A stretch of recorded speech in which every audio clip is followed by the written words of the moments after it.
a rapidly urbanized cultural metropolis with an estimated population of 20 million people by 2020. Considered by many the New York of Vietnam, Ho Chi Minh City's Eastern Foundation collides with contemporary Western influence. On the same street, women in conical hats sell their banh mi. A Circle K provides Western amenities. As in any rapidly urbanized city, Ho Chi Minh City faces many social challenges: homelessness, drug and alcohol abuse, severe poverty, and a growing gap between rich and poor keeps the Socialist Republic of Vietnam anything but equal. Families that are forced to work long hours throughout the day and night face few choices regarding the supervision of their children. Some leave their children with relatives, others under the supervision of neighbors, while some simply leave their children home alone, unsupervised, leaving young girls extremely susceptible to sex abuse. When the parents of 19-year-old Lan divorced, she went to live with a new man her mother became dependent on. Because independent women who work and raise their family alone is still a relatively new phenomenon in Vietnam, many impoverished women rely solely on men for support. Lan and her two sisters, ages 8, 10, and 12 at the time, were raped for a year by their new stepfather with the assistance of their mother. If their mother did not hold them down and assist him, he threatened to beat her or kick her out. Lan's story is not unique and happens all across Vietnam. Hung, currently 18, comes from a poor family who sold lottery tickets. She and 5 of her brothers and sisters shared one loft bed above their parents. When Hung turned 14, each night her father climbed to the loft bed and raped her, while the other children watched.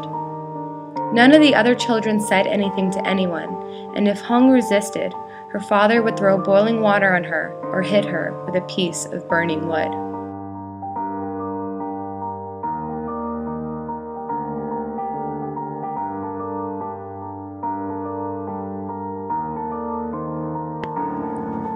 For young Tryn, her parents were very poor and had to leave her home alone every day while they went to work. Because there was no one around to supervise, her neighbor raped her on a consistent basis for 4 to 5 months. Tryn became pregnant from the rapes and was forced to abort the baby before the age of 13. Thật ra thì để bây giờ có thể nói được chuyện đó là cả một quá trình, và quá trình đó nó rất là lâu dài, thì bây giờ có thể tự nhiên mà nói lên cái câu chuyện đó. Thì cái năm đó thì rất là không may khi mà đã bị xâm hại bởi một người hàng xóm, mà lúc đó thì nói chung là cũng còn nhỏ nữa. Thật sự lúc đó không biết gì hết. 18-year-old Han's 2 years of sex abuse started at the age of 10 when she went to live with her aunt and uncle after her mother died.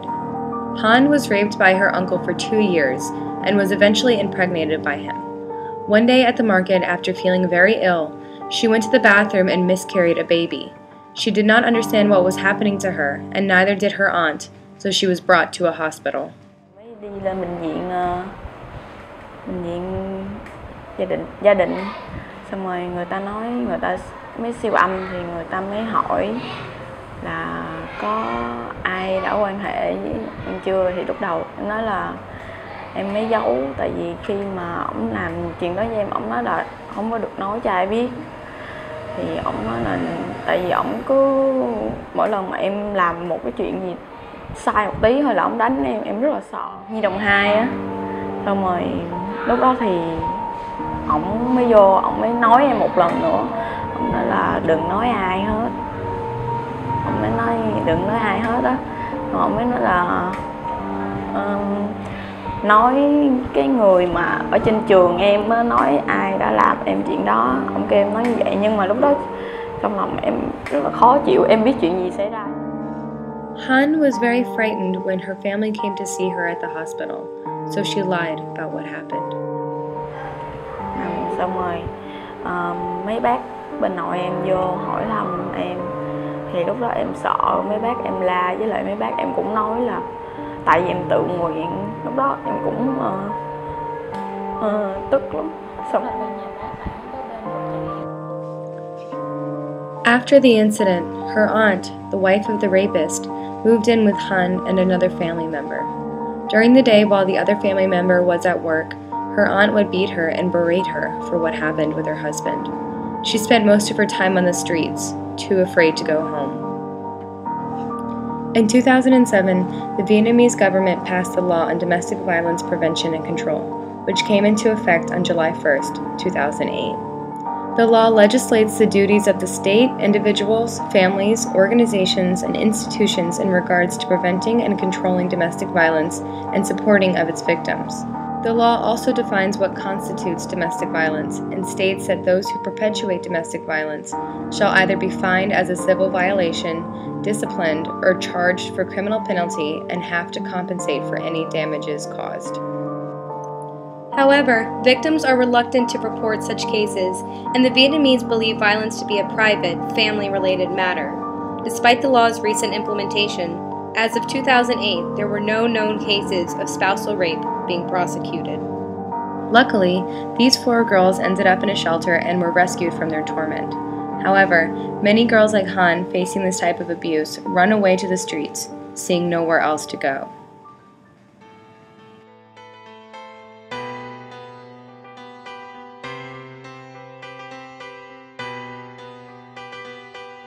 Many of these street children come from not just abusive backgrounds, but impoverished backgrounds where little to no education was available to them.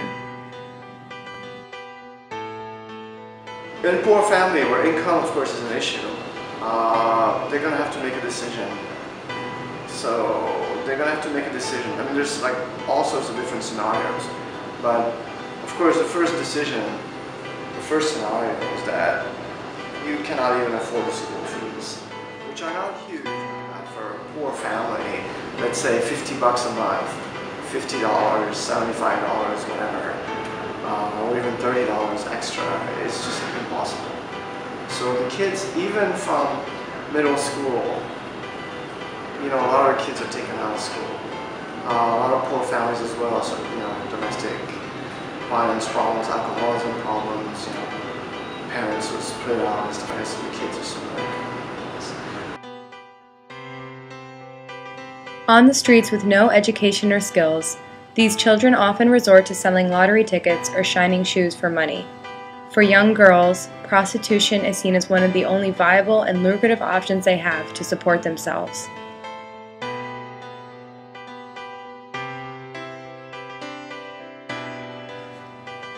According to local Vietnamese newspapers, official reports from Hanoi, Ho Chi Minh City, Can Tho, and Tiên Giang show that the incidence of younger female sex workers is increasing and that 2% of sex workers are adolescents. There are many types of sex workers in Ho Chi Minh City. Some girls cruise their motorbikes or walk the streets and petition the men they come across. Some work in massage parlors who receive extra tips for going further than a typical massage.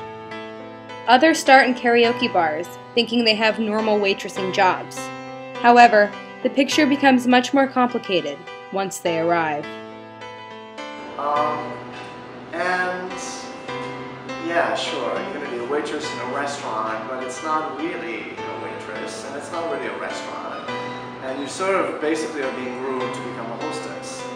And at first, they're sort of targeted, like, okay, this one is sort of good looking, she's sort of like this, she's sort of vulnerable, whatever.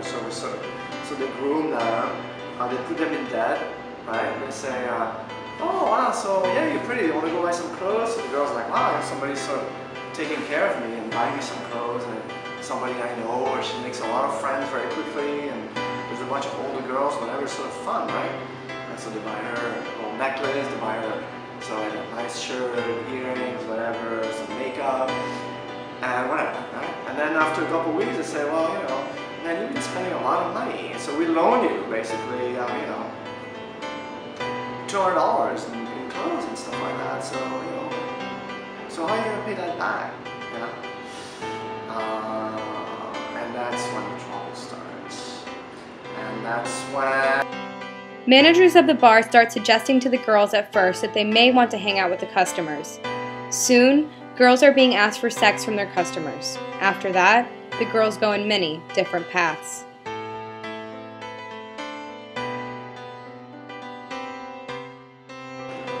outright violence, you know, when they get beat up and raped and stuff like this, and then forced to work. Or there's sort of situations of sort of peer pressure, or in some cases a girl says, well, actually, I sort of like having money, and so she doesn't enjoy, obviously, sort of the activity, sort of, you know. But the key point here is that debt is used as a mechanism, and this is a very Southeast Asia wide sort of phenomenon. It's called debt bondage. You find yourself in debt to somebody, and therefore you become like a slave to that person.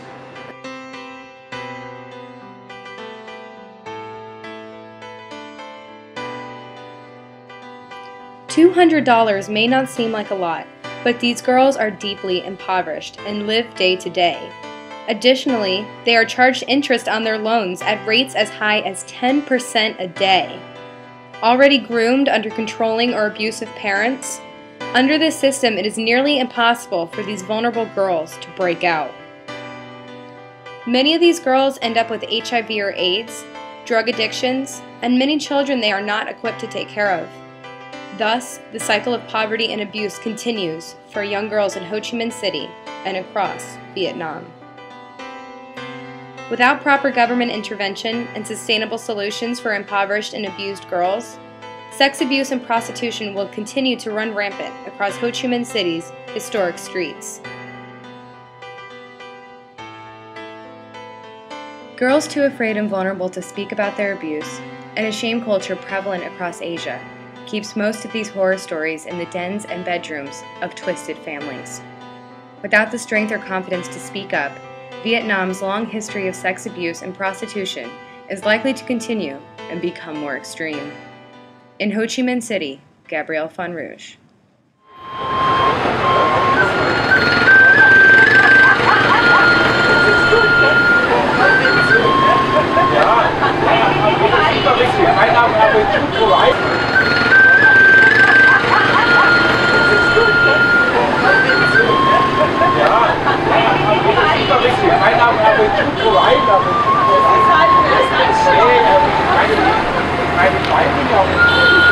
Das ist das, was die Menschen sich immer das geht.